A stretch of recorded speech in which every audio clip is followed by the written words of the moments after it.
ખાનગી શાળાઓની ફી વસૂલાત સામે કલેક્ટરને આવેદનપત્ર, કાર્યવાહી નહીં થાય તો આંદોલનની ચીમકી।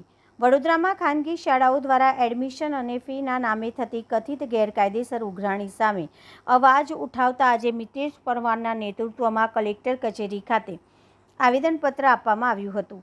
આવેદન દરમિયાન કાર્યકરો દ્વારા ભારે સૂત્રોચ્ચાર કરવામાં આવ્યા હતા અને જિલ્લા કલેક્ટરને રજૂઆત કરી ખાનગી શાળાઓની ફી વસૂલાતની તપાસ કરવાની માંગ કરવામાં આવી હતી।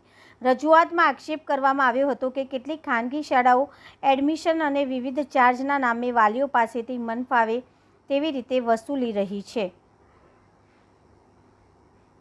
મિતેશ પરમારે જણાવ્યું હતું કે સરકાર એક તરફ શૈક્ષણિક સંસ્થાઓને કરોડો રૂપિયાની સહાય અને વિવિધ સુવિધાઓ આપે છે, ત્યારે આ રકમોનો ઉપયોગ ક્યાં અને કઈ રીતે થઈ રહ્યો છે તેની પણ તપાસ થવી જોઈએ। તેમણે માંગ કરી હતી કે ખાનગી શાળાઓમાં ફી નિર્ધારણ અને વસૂલાતની પારદર્શક તપાસ કરવામાં આવે તેમજ નિયમોનો ભંગ કરતી સંસ્થાઓ સામે કડક કાર્યવાહી કરવામાં આવે।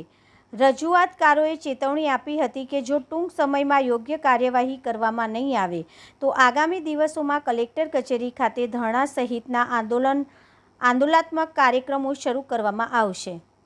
આજે અમે વડોદરા કલેક્ટર સાહેબને આવેદનપત્ર આપ્યું કે જે સરકાર સ્કૂલો છે, પ્રાઇવેટ સ્કૂલોમાં ખુલ્લેઆમ લૂંટફાટ થઈ રહી છે।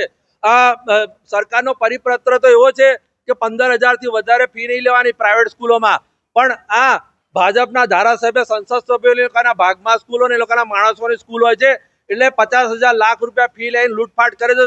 મેં કલેક્ટર સાહેબને કહ્યું છે કે જે વધારે ફી લે છે 15,000થી વધારે એ સ્કૂલોની પરમિશન રદ કરો, એ બધી સ્કૂલોની પરમિશન રદ કરો સાહેબ, તમારા પાવર છે, ડીઓ નાખો।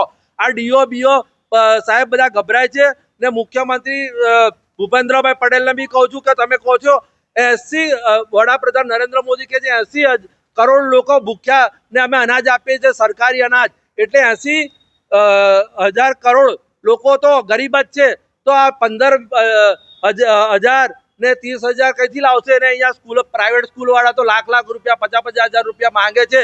જો સરકારે ને સરકાર એવું કહે છે કે અમે 60,000 કરોડ રૂપિયા 2025 ને 26માં ફાળવ્યા, તો એ કોણ ખાઈ ગયું? ભાજપના ધારાસભ્ય, સંસદ સભ્ય કે ગાય ખાઈ ગઈ? એનો જવાબ માંગ્યો છે। જો આ સ્કૂલોમાં ફીના નામે લૂંટફાટ બંધ સાહેબ નહીં કરાવે તો અમે વડોદરા કલેક્ટર સાહેબની ઓફિસની બહાર ધરણા પર બેસવાના છે। લોકોને એડમિશનો મળતા નથી, ગરીબના છોકરોને ફીના નામે લૂંટફાટ થઈ રહી છે।